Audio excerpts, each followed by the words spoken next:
Class चलिए आगे देखते हैं। दोनों अवस्थाओं में जिस बात का भय रहता है उसका पता युवा पुरुषों को प्राय बहुत कम रहता है।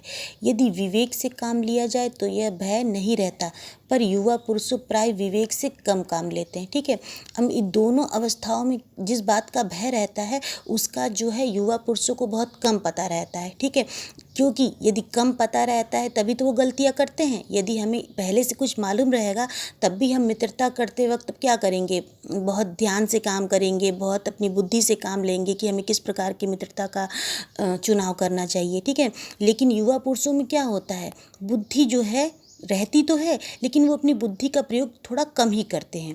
यदि विवेक से काम लिया जाए तो यह भय नहीं रहता, पर युवा पुरुष प्राय विवेक से कम काम लेते हैं। ठीक है, युवा पुरुष क्या होते हैं, थोड़ा जोशीले होते हैं ना, तो हर काम जोश में करते हैं, बुद्धि का कम प्रयोग करते हैं।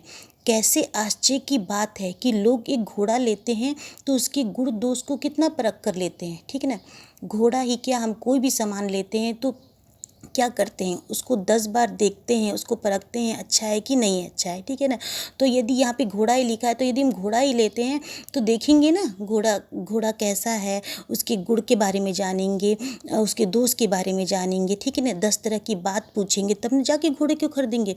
पर किसी मित्र को बनाने में उसके पूर्व ठीक क्या करेंगे, जब किसी मित्र को हम बनाते हैं तो उसके पूर्व आचरण और उसकी प्रकृति आदि का कुछ विचार अनुसंधान नहीं करते हैं। ठीक है, यदि हम कोई दोस्ती कर रहे हैं, कोई मित्रता कर रहे हैं तो क्या हमको ये जानना ज़रूरी नहीं है कि इसके पहले इसका आचरण कैसा था। ठीक है ना, ये इसके विचार कैसे हैं, इसका जो है स्वभाव कैसा है, तो ये भी तो हमें देखना चाहिए ना।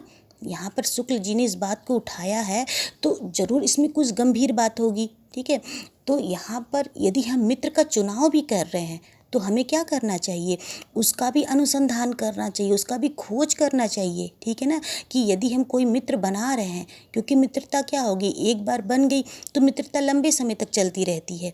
और जो क्या होते हैं, हर समय हम मित्र के साथ अधिक रहते हैं तो उसके आचरण का प्रभाव तो हमारे ऊपर पड़ना ही है।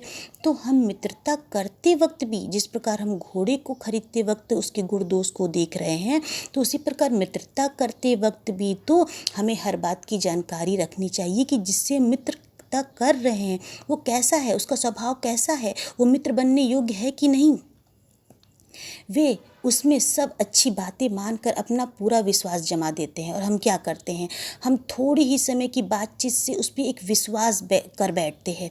एक हंसमुख चेहरा, ठीक है ना, हंसता हुआ चेहरा, बातचीत का ढंग, ठीक है, और यदि उसके बातचीत का अच्छा तरीका है, थोड़ा चतुराई और साहस, ये दो चार बातें किसी को देखकर लोग चटपट उसे अपना बना लेते हैं, मतलब अपना मित्र बना लेते हैं। ठीक है, तो अगर सामने वाला इस तरह का हो कि जो है बहुत हंसमुख स्वभाव का हो और जल्दी से अपनी बातों से आकर्षित कर लेता हो तो बहुत जल्दी हम उससे अपनी दोस्ती भी कर लेते हैं। हम लोग यह नहीं सोचते कि मित्र का उद्देश्य क्या है तथा जीवन के व्यवहार में उसका मूल्य भी है।